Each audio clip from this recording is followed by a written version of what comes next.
Raja Iyer, who was constantly carrying the prasad in his pocket, was surprised. When he went to see Bhagwan, Bhagwan looked at him and inquired, "Raja, do you have anything to give me?" Raja Iyer remembered the prasad and said, "Bhagwan, this is the prasad from Pachayamman temple. I prayed that you get cured, Bhagwan. Please take this prasad." Bhagwan smeared some of the prasad on his forehead and said, "Give it to all." He also added, "This Pachayamman is very powerful and this prasad has real power."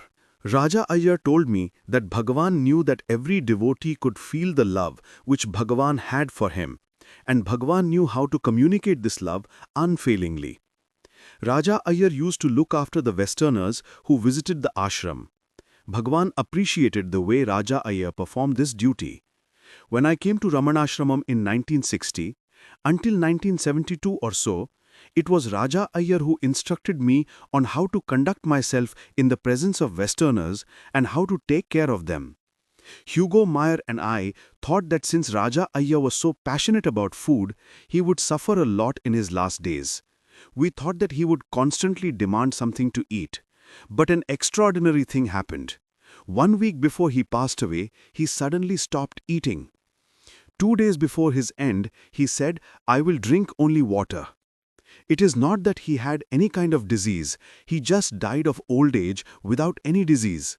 In my own experience, I have only seen 2 people die of old age where the body simply shrinks. The other person was Samathata. Samathata was the fortunate one to bring food off and on to Bhagwan in Virupaksha cave and Skandashram occasionally. Later he resigned his job and started assisting Bhagwan's mother in cooking. He made breakfast in the present Ramanashramam till his physical strength failed him. When he was asked to leave the ashram because he was too old to continue working there, he went and sat in the hall immersed in sadness. An attendant drew Bhagwan's attention to the plight of Samathata. In the hall, there was a government officer to whom Bhagwan turned and asked, "Is there not a system called pension for one who has served for 25 years in a government office?" Taking the cue, the attendant ran to the office and reported it to Chinnaswamy. Chinnaswamy came to the hall and requested Samathata not to leave the ashram and added that he need not do any work. Instead, Chinnaswamy pleaded that he stay and remain happily and quietly in the presence of Bhagwan all the time. In the 1960s, when Samathata was on his deathbed, I attended on him and felt privileged to do so. There was no disease, he was merely melting away due to ripe old age. On the last day, since he wanted me to cremate him, he called me and taught me how to cremate sadhus who die at the ashram. My initiation in this service started with this blessed man who secured pension from Bhagwan so that he could stay and drop his body in Bhagwan's abode. On the day Raja Iyer passed away, I went and touched his feet. I also said, "Raja Iyer, please bless me." He replied, "No, that is Bhagwan's duty." He continued, "Bhagwan is here, take his blessing."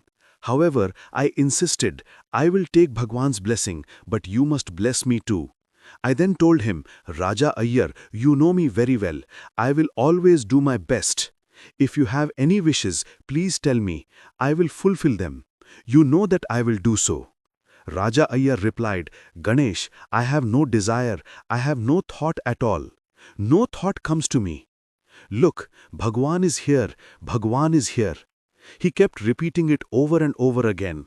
Finally he said, "I am in bliss, absolute bliss. See, Bhagwan is here." His final words were, "Bhagwan is calling me." I always tell my friends that Bhagwan took Raja Iyer not by ordinary but express post.